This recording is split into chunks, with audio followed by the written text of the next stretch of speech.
What's up, guys? iPokemon here. It's been a while. For that, I apologise. I guess it's hard to stick to some sort of routine for me. It always has been. Also, winter time, I prefer like not to be in this room only until unless I have to, and unless I'm working. Because it's way too cold in here. It's just ice cold in here. Anyway, what am I going to talk about today? The talk of the town. What is it? I am not going to be talking about Yu-Gi-Oh so much today. It's more of the Pokemon, you know, base set. Base set's ridiculous. Even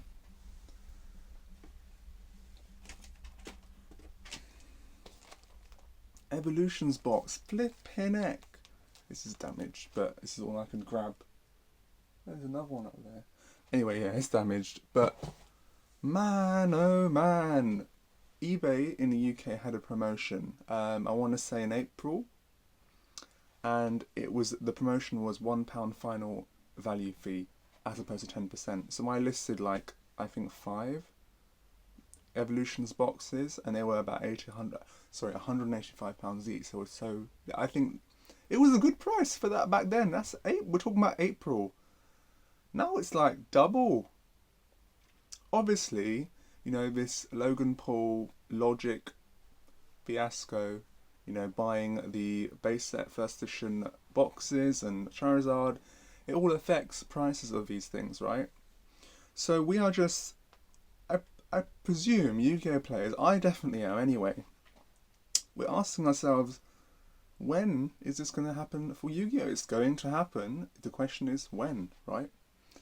So this is what I've been thinking about the last couple of days, actually, because this only happened. The live stream was it last Friday? So a week yesterday was the live stream of the first ed base box opening, and then shortly after, Logic bought a Charizard for $220,000, and I don't particularly think it's bad with the hobby, if I'm honest. I don't have any high-end value things, right? Pokemon, as I said multiple times, was like my first love, I suppose. But then I moved pretty quickly into Yu-Gi-Oh because, I don't know, I just did. And I don't look back at all, Yu-Gi-Oh was just awesome, and it still is awesome. There's still really cool investments, like those are okay. They're EU exclusives for now. They're still available from wholesalers. Those are the Metal God cards. They're still available from wholesalers. But I don't really have any regrets. You invest for long term, short term. You don't do either, or you don't do either, or you have to do both in this game, in all games. So let's take a look at the demographics, or the people that grew up with Pokemon, grew up with Yu-Gi-Oh! Okay. Now, the average person that probably grew up with Pokemon is I'd say in their mid-20s to mid-30s. So it's in that age range. So you're born in like the mid-80s, mid to early 80s to the late 90s, right? Is that correct? Because people born in the late 90s would be like their 20s, yeah? Yeah, so that is correct. So let's say early to mid 20s to early to mid 30s or late 30s, whatever. Yu-Gi-Oh! Was airing a couple years afterwards, and it's still going strong, right? So the age demographic is roughly around the same for Yu-Gi-Oh! But in terms of like childhood nostalgia and stuff, I'd say the majority of people grew up on Pokemon. I definitely did. The people in that age range are now approaching. Let's say they got regular careers. I want to take regular with a pinch of salt, but let's just say regular. So they are in their prime of their lives in terms of income. They maybe are about to have a family, or they don't, but we live in an interesting generation where, I guess the single generation, right? Or the non-marriage generation, non-kids generation, whatever. We live in an interesting generation, very different to what it was like 10, 20 years ago. So people have the most amount of income to spend, and they're probably doing well in their jobs. And they want to relive their childhood, or, as a kid, oh, I couldn't get a booster box of this, so let's do it now. That's exactly what I did a couple years ago. I bought a base set box unlimited because it was always a childhood dream to have it for Pokemon anyway. I was like, oh, one day when I grow up, I'm going to buy a booster box. And you know what? I've grown up ish, I suppose, and I bought a booster box. It's that mentality where maybe as a kid you see like Metal Raiders packs or Legend of Blue Eyes packs on display, and you're like, oh, you ask your dad or mum or dad or brother or sister, auntie, grandma, can I buy this pack, please? Can I buy this box? I never ever asked my parents to buy a box, if I'm honest. It's always been a pack here and there as a kid. I don't even know if buying boxes were a thing.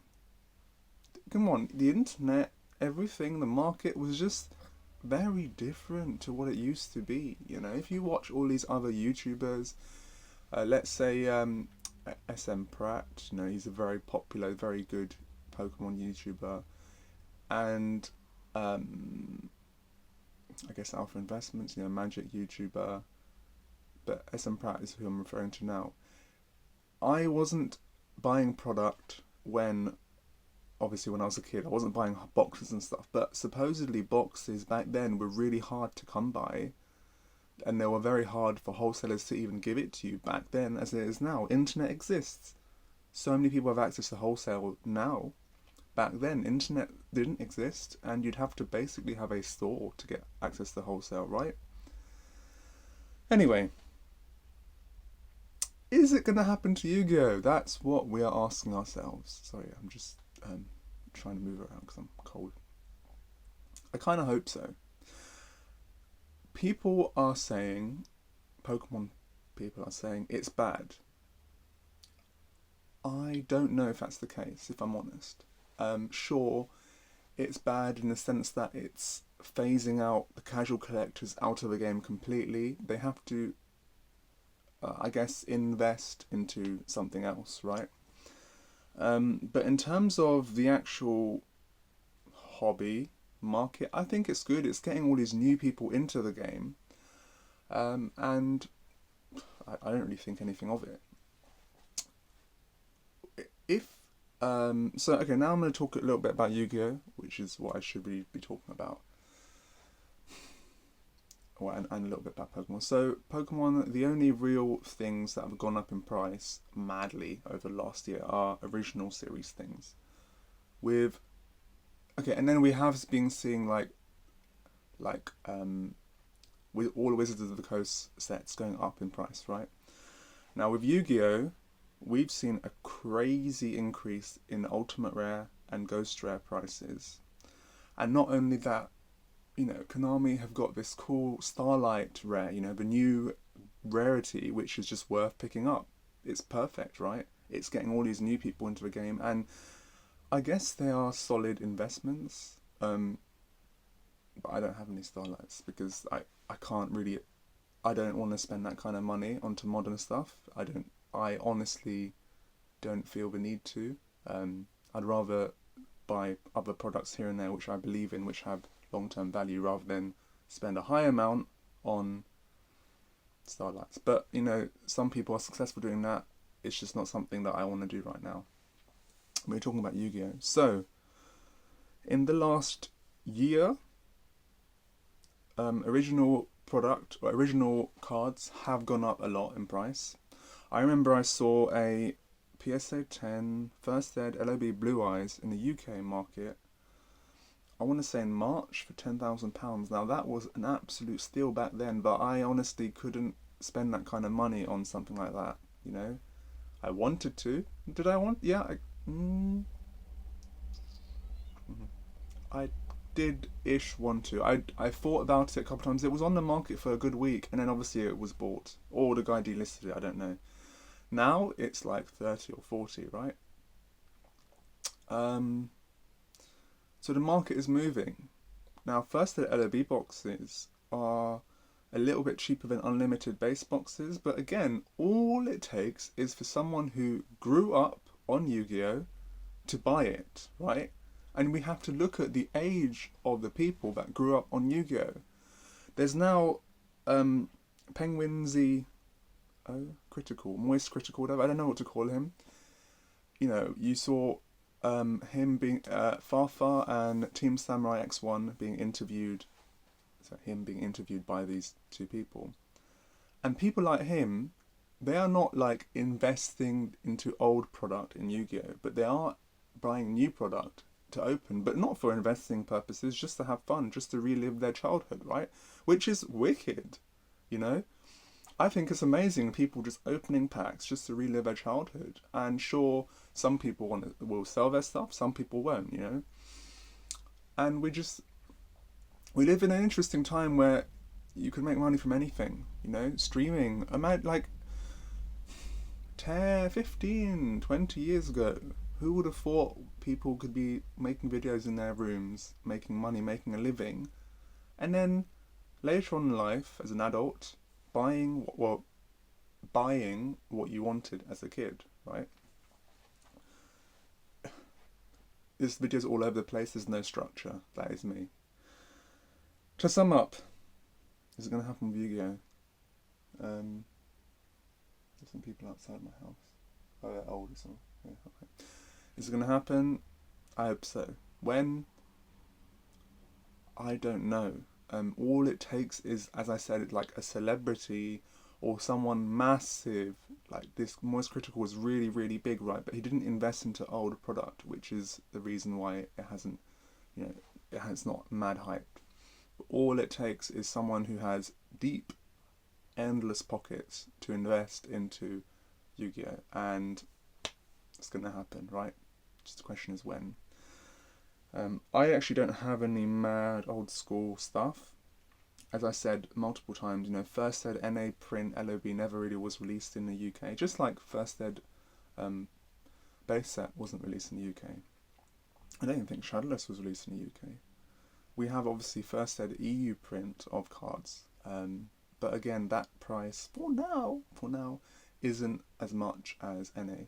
I don't know if it ever will be, if I'm honest. However, e-prints of First Ed sets, they're actually more scarce than NA prints because they only existed in the UK, right? Obviously, every language got their own print of first edition, right? I think I want to say, but yeah, that's just something to note that in Europe, but everywhere, e-prints they're very scarce. Other people don't seem to know that. Anyway, like that will make a difference. Anyway, thanks guys for watching. iPokemon here. I'm happy I did a video just to talk a little bit. It's always nice just talking to myself and getting my vocal cords moving. And yeah, I'll see you guys later. Digimon's coming out soon. Will I talk about that? Probably not. But again, it's all about this nostalgia. It's all about, oh, I grew up with Pokemon, Yu-Gi-Oh, Digimon on TV. Oh, my parents never let me bought packs as a kid. Now I'm earning money. Doesn't matter what they think. I'm just going to buy it now and just spend hundreds of thousands of pounds, dollars, whatever, into this product. Anyway, that's me. Thanks guys for watching. Pokemon here. I'll see you guys later, probably with an opening, and then I want to do more discussions. But this is just, wow. It's just I'm going to be talking. Absolutely screw it, like whatever. See you guys later. I hope the sound was alright. I'm using this mic, but I don't even know if it works. Whee.